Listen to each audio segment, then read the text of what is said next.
पाठ नंबर 3 के अंदर धातुओं का परिष्करण अर्थात के धातु का रिफाइनिंग के विषय में चर्चा करेंगे। रासायनिक विधि से जो धातुएं प्राप्त होती है उसमें भी अशुद्धियाँ होती है और ये 100% शुद्ध होती नहीं है। उसे दूर करने के लिए जिन पद्धति का उपयोग किया जाता है उसे धातु का रिफाइनिंग कहते हैं। विद्युत विभाजन की विधि द्वारा कॉपर, जिंक, टिन, निकल, सिल्वर, गोल्ड जैसी धातु का हम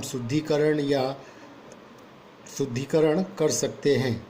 यहाँ पर हम एक उदाहरण कॉपर के विषय में लेंगे। एक पात्र के अंदर कॉपर सल्फेट का विलयन लिया जाता है और उसके अंदर कैथोड पर शुद्ध तांबे की प्लेट रखी जाती है तथा एनोड पर अशुद्ध धातु की प्लेट रखी जाती है। एनोड और कैथोड को हाई वोल्टेज के डीसी विद्युत धारा के साथ जोड़ दिया जाता है।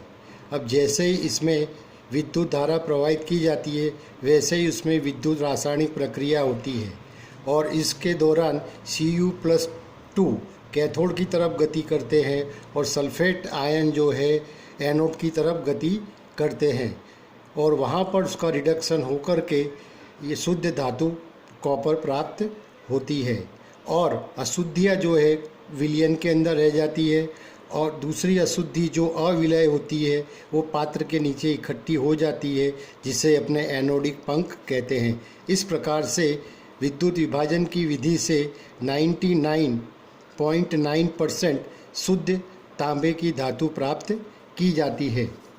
अब धातु का संरक्षण अर्थात के उसको अपने क्षारण भी कहते हैं। इंग्लिश में इसे कोरोजन कहते हैं। धातु की सतह को यदि हम खुली छोड़ दें तो उस पर जो है काट लग जाता है। तो यहाँ पर बताया है कि खुली वायु में कुछ दिन के लिए यदि सिल्वर धातु को छोड़ दी जाती है तो उस पर जो है सिल्वर सल्फाइड नाम का परत बन जाता है।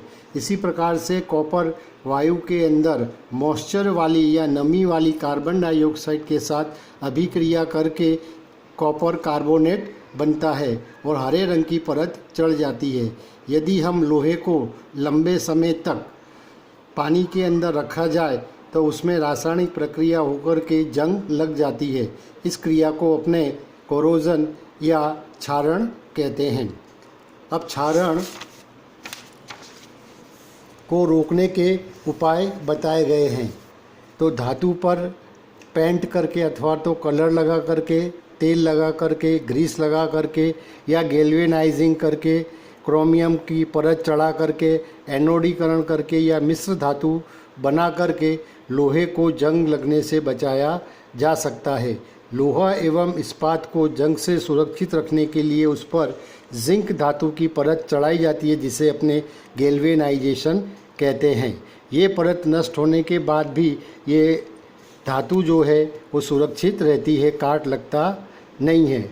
अब मिश्र धातु बनाने के लिए 2 या 2 से अधिक धातु के समान मिश्रण को मिलाने से जो नई धातु प्राप्त होती है उसे अपने मिश्र धातु कहते हैं। उदाहरण के तौर पर स्टेनलेस स्टील, उसके अंदर निकल, क्रोमियम और लोहा को उसके निश्चित अनुपात में मिला करके एक समान मिश्रण बनाया जाता है और उसे ठंडा करने पर स्टेनलेस स्टील नाम की मिश्र धातु प्राप्त होती है जो कठोर होती है और उसमें से जंग लगता नहीं है।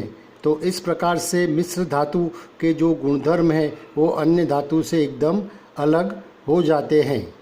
इस तरह से मिश्र धातु बना करके हम क्षारण को दूर किया जा सकता है। सोना जो है 24 कैरेट का शुद्ध होता है। ये काफ़ी नरम होता है लेकिन गहने बनाने के लिए इसका उपयोग नहीं किया जाता क्योंकि इसमें कठोरता बढ़ाने के लिए उसमें तांबा मिलाया जाता है। इसलिए भारत के अंदर गहने बनाने के लिए 22 कैरेट के सोने का उपयोग किया जाता है जिससे कि वो कठोर बनता है।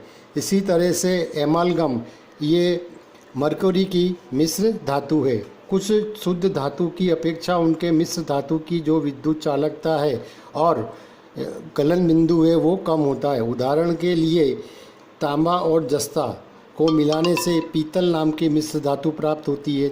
इसी तरह से कॉपर और टिन को मिलाने से कांस्य नाम की मिश्र धातु प्राप्त होती है, जो विद्युत की कुचालक होती है। इसी तरह से लेड और टिन धातु को मिला करके मिश्र धातु प्राप्त होती है, जिसका उपयोग सोल्डर के अंदर किया जाता है। उसका गलन बिंदु बहुत ही कम होता है। इसका उपयोग तार के परस्पर वेल्डिंग करने के लिए किया जाता है। इस तरह से हमने पाठ नंबर 3 के अंदर धातु और अधातु के विषय में विस्तार से चर्चा की।